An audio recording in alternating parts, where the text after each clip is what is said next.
Hello and welcome to another PHP tutorial.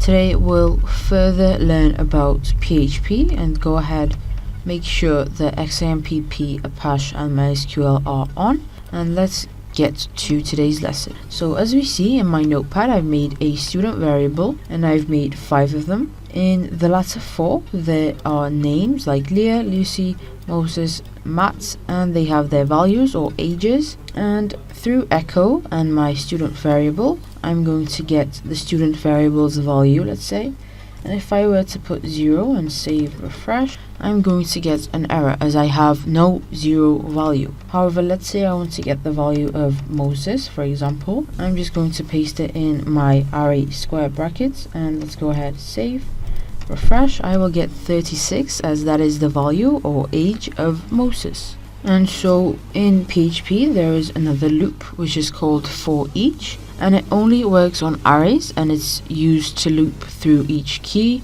value, which are the things inside of the square brackets in an array. So what we're going to do is we're going to get rid of this line. We're going to write our for each loop, and inside its argument we're going to write our variable student, and we're going to write the as keyword with the variable name, so the names of our students, and we're going to put an equal sign, an angle bracket to the right, and we're going to write age as another variable. Now let's open the curly braces, and inside we're going to make an echo in which we'll write student name, and then we'll put a colon, and then we'll put through concatenation the other variable, which is name, and another dot. Let's add our quotation marks. Let's type in age and a colon as well, just to make it look pretty, and a dot again. Now we need to put our age variable like so, and let's also add in a BR tag just to make it look nice. Let's go ahead, save, refresh. We're going to get our students, and we're going to get their names, we're going to get their ages, just like so. So this loop works as many times as there's arrays, so there's 4, hence why we have 4 of these. So these types of arrays are called associative arrays, as we don't put numbers here and we put words inside. We can also see through PHP the amount of elements it sees in our array. So we're going to put echo and count, then we're going to put our variable, which is student, like so. And now if I save and refresh, I'm going to get the number 4. Now to move on, let's go ahead and create a function where we'll write hello, for example, and then we'll write our $sign and one variable, for example. Let's open the curly braces in which we'll write our echo, and we'll write something like hello, and then through concatenation we'll add our n1 variable and a comma like so, and then we need to call our function, which I have already prepared like so, and so they're just the different names, and I'm calling my function. If I save, refresh, I will get them all right here. And let's say, what if there was nothing in the argument of our function, and if I were to save, refresh, we'll see that we'll get an error. So it just won't work without an argument. So what we can do is right here we can put the default value for our n1 variable, something like no name. And let's save this, let's go back here, let's refresh, and we'll get hello no name for our non-selected argument. So there's nothing in the brackets here, and we still get hello no name because of our default set. Now to move on, let's just go ahead and create another variable with the name of f name, for example, which is file name. Let's make a random file like simon.txt. Then let's make another variable with edit, and we're going to write fopen with our fname. So what fopen does is it's a function which opens a file or URL. So that is what we're doing right now. We also need to put what we want changed inside.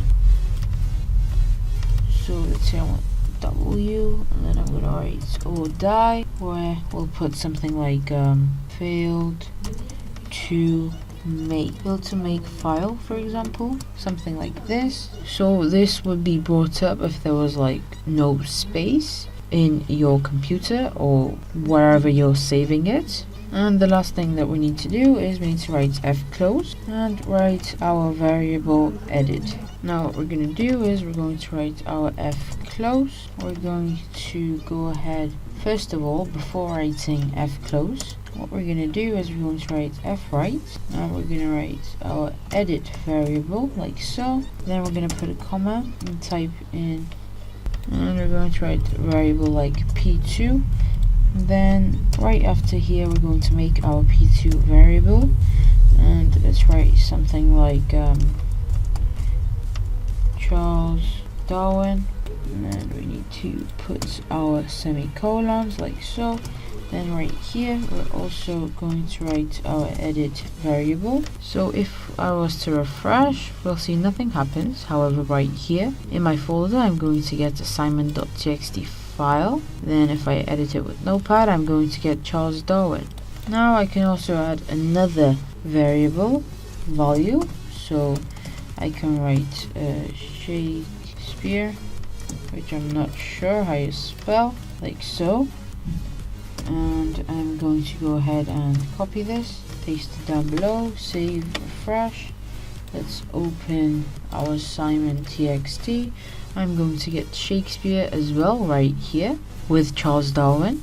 And we can't put any BR tags or anything like that, as assignment.txt is not an HTML file. So we'll just move it down.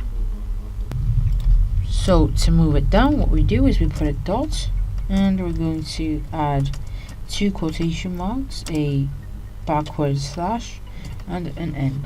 Now if I save, go to our assignment.txt, we're going to see that they've been moved down. Now to move on, let's go ahead and create another variable, and let's just name it file this time around.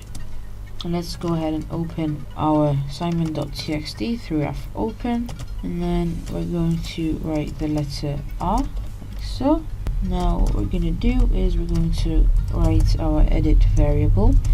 Inside we're going to write fread, in which we're going to write our file variable, where we'll get the file size of assignment.txt, and then we need to write fclose, which is our file, so our newly made variable, and then through echo we're going to get our edit.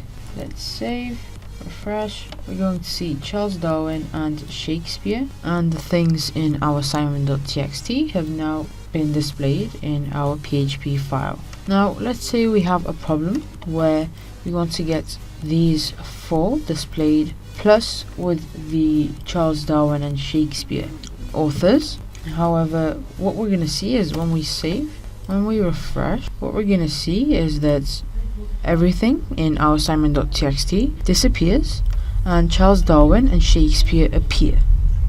So what we need to do to solve this is basically add comma and a space like so, and then we need to type this same thing here as well, and a dot here, and we're gonna do the same exact thing with the second one as well, like so. And for Shakespeare I'm going to add a comma like so.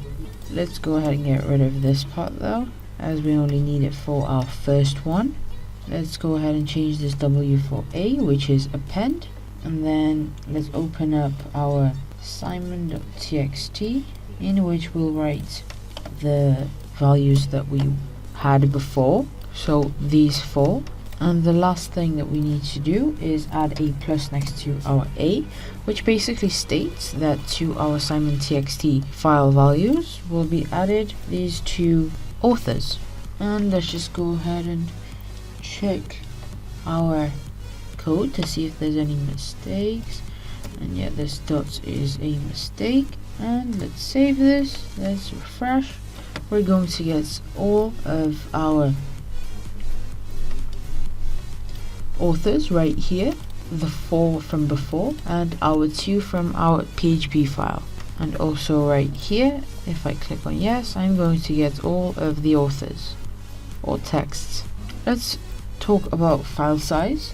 So it basically is self-explanatory. It gets the size of the file, and if we were to echo the file size of our Simon.txt, click save, refresh. I made a slight mistake here. Let's now save, refresh. I'm going to get 125, and the reason behind it is because if we click on yes, we have all of this, which is 125, and then let's say we were to add some more here, so we're up to the line 271, and if I save and refresh, it will turn into 3783. So our fread, which is right here, basically when it reads our file, PHP needs to know the size of the file, which we get through file size, and we get it through precise amounts. Now what we're going to do is we're going to open a directory,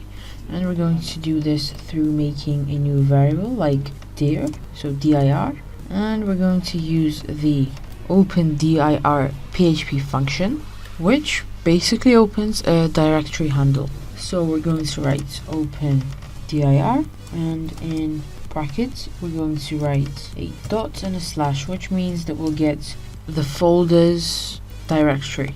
We can put a specific folder name like folder 1 for example, or whatever your folder name is, and PHP would look for files in that specific folder. And then what we're going to do is we're going to use while the loop, and in our file we're going to write the read dir function, in which we're going to write our dir variable, and then we're going to write an exclamation mark and an equal sign, which means it's not equal, and I'm going to go ahead and write false. And I'm going to go ahead and open my curly braces, in which through echo I'm going to go ahead and type in file name, a colon, I'm going to put a space here and a space here, we're going to put a dot and our file variable, then another dot, and I'm going to write a br tag just so our files are lined up right after each other. And now through close dir, we're going to close our opened up folder. Now let's go ahead and just comment on this code right here like so, and let's save this. Let's also refresh. What we're gonna see is in our folder, which is this exact folder, we have a file name, we have file names, and we have the names of the files, obviously. So I have my 4.php, new file.txt, and simon.txt. And let's say in my folder I were to create a brand new folder by the name of GG, and if I were to save this, we'll also get our GG folder. And so that was all that I had prepared for today's lesson about files in PHP. Thank you so much for watching.